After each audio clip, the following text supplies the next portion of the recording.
I want you to use this up here and say, listen, if I'm not going to do it, let me tell my partner, Billy Bob, about it. Like, I want you to be that hyped that you want to.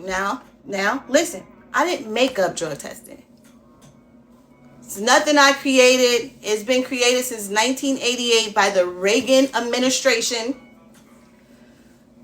But I'm going to tell you one thing.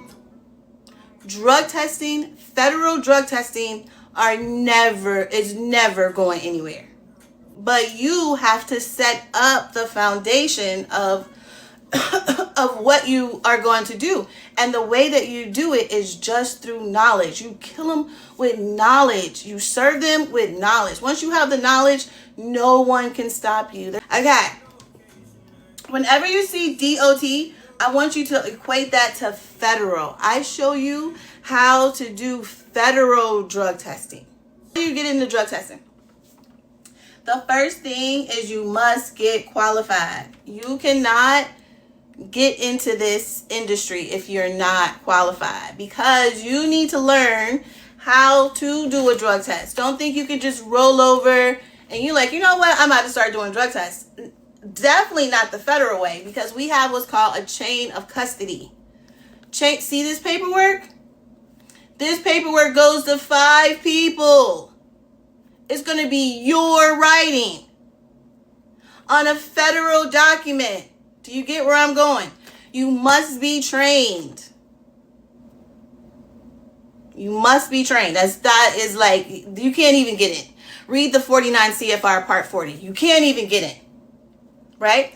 But once you're in, come here.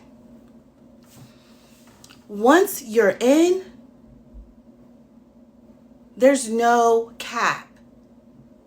There's no cap. You are in nationwide for 5 years. Now, once you get in, you are going to set up your business. You can do this before or after. This has nothing to do with nothing. If you say today, I'm getting it. Just go ahead and set up your business. Okay? You're going to need an LLC and an EIN, but you're going to need an address. So if you don't have a brick and mortar, you need to get a virtual business address. I don't know how much they are in your area, so please don't ask me that. Okay? Get yourself a virtual business address. I want you to think like this. I want you to think that there is no limit to where you can go. But you have to go. Does that make sense? Give me a blue heart if that makes sense. You have to want it. If you're going to get into drug testing is not where, okay, now I'm qualified. Tomorrow I have clients, because everybody's knocking down my door saying, I need to pee, right? That is not where it's at. Where it's at is you going after it. But you need to know who and why you're going after it. Who and why, okay? So let's start with the why first. Why? Now, under the Department of Transportation is all of these agencies. You have the FAA, the FRA, PHMSA, the FAA, the FMCSA, the USCG. You have all these agencies, right? But those agencies don't drug test either. Those agencies has all these vendors up under them. All those vendors must get a drug test. But those vendors don't drug test either. You are the drug tester of all of. Why are we going to market? Okay, what's the why? Why do these people need us? All right. Under the Department of Transportation, they state that anything moving that interacts with the public safety must be the highest rank. Okay? The whole country is moving. Once you get qualified, you're qualified nationwide. The whole country is moving. So the DOT, which is federal government says anything that is moving, interacting with anything that is moving must be drug tested. So then they have all of these categories of who must be drug tested. Okay? The categories are carried on the back of my train. Now, you won't see this train anywhere on the internet because this is my train. But if you do see my train on the internet, I need you to have my backs and attack. Now, I'm getting this information from CFR, 49 CFR Part 199. So this one is Part 199. Okay? You need to know all of these different parts because the smartest person in the room always gets the contract.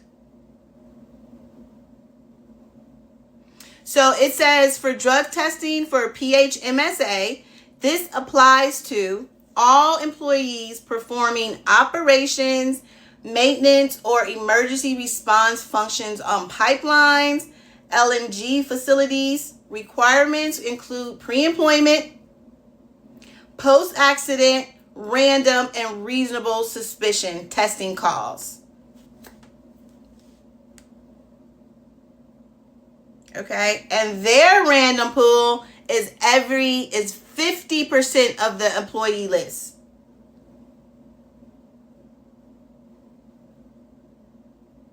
It says mandatory testing for drugs and alcohol within 32 hours if an employee's performance cannot be discounted as a contributing factor.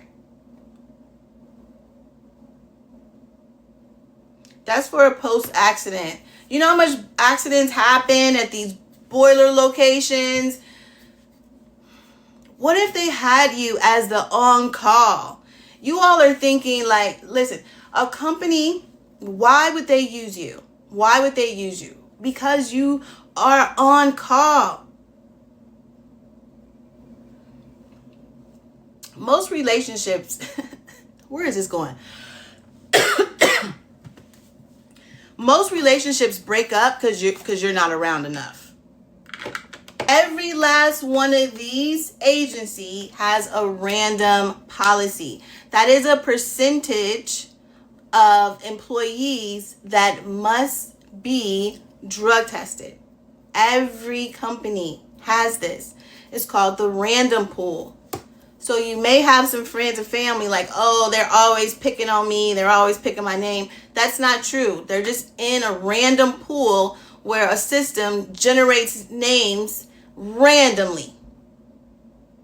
That's a random pool. Every last one of these agencies has a particular way or time that they do. FAA is every 6 weeks. Guess what? Every vendor of the FAA is every 6 weeks, at least 10%. FAA has every 6 weeks, at least 25%. I think they're 50. But I know the FTA and the FRA is 50%. These companies are drug testing daily. While you're trying to look for one, you can have multiple companies, right? And you always have work. You and your team always have work. The only thing I'm doing for you is show you how to always have work. Because I don't want people to be on the internet ever. I mean, they're not going to be on my internet. But on the internet talking about drug testing is not what they say it is. It's not what they say it is if you don't put in the work. But you can't tell me that what is $11 billion industry today but was a $2 billion industry when I got into it, which was 3 years ago.